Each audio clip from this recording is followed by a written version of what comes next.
Now we're ready to do some animating. So let me move things over here a little bit just so we can see the other side of our stage. I'm going to want the golf ball to start here off screen, so let's just select it and we'll drag it over here, just off stage. And of course we need to set it up if we're going to motion tween it. It should be in a layer by itself, and we've already got that done, but it also should be a symbol. So let's just go up to our Modify menu here and we'll choose Convert to Symbol. Notice you can just press F8 and that's the built-in keyboard shortcut for this. We might as well call it golf ball again. And we'll set this up as a movie clip symbol.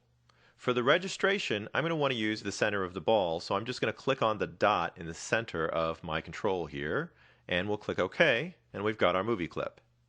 Next, we just need to take that keyframe and that object and make it into a motion tween.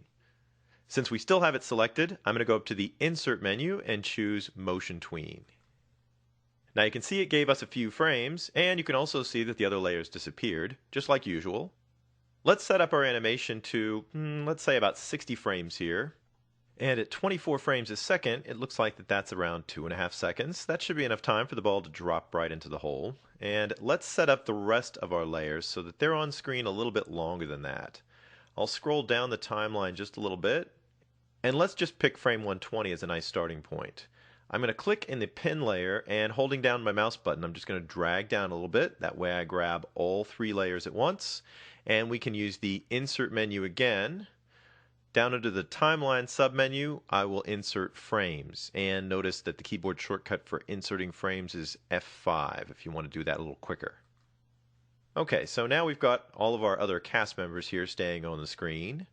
We're ready to start thinking about our animation.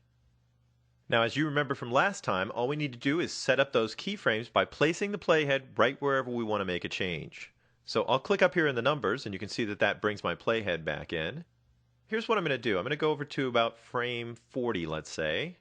Now, I'm going to have the ball roll in, hang right on the edge of the lip, and then drop into the cup. That'll be nice and dramatic. So at frame 40, I'd like the ball to move all the way here to where it's right on the lip of the cup. Now I'm getting too much snapping because I have my snapping tool turned on over here, so let me go and turn that off, and that'll give me a little bit finer motion as we're moving around through the screen. Now that's where I want the ball to sit.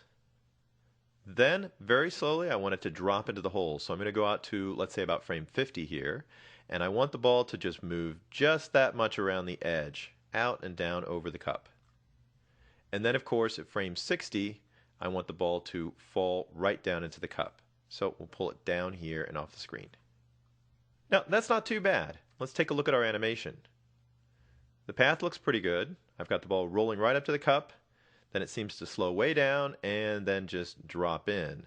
Of course, we don't have the illusion of the ball actually falling into the hole because my golf ball is in a layer above the green. Well, we can fix that by just taking a little corner of the green and putting it above the golf ball. Now first, just to make sure that I'm only working on the green layer, I'm going to go up to the lock icons here in the layers, and I'm just going to click on the lock at the top. You can see that locks all my layers, and then I'll just unlock the green layer. And that way I can just use my normal selection tool and go down here to the corner and just drag a marquee over the portion of the hole that I want to select. Now I'm just going to drag a box right around the hole that goes right up to this edge corner there. And you can see that the only thing I've selected is what's in the green layer since we locked all the other ones. I'm going to copy just that section. I'll go up to the Edit menu and choose Copy. And let's make another layer for this corner of the green. I'll go up to the top and just insert a new layer. And we'll call this Cover. I'll hit Enter just to make sure my layer name gets in. And then we'll go back over to the Edit menu and choose Paste in Place. Remember, that's going to put it right back where it was in its original spot. Now, if we just hide the green layer for a second, you can see that all we have is the corner that we selected there. But that's covering up the ball right where it's important, right where the ball is going to drop into the hole here.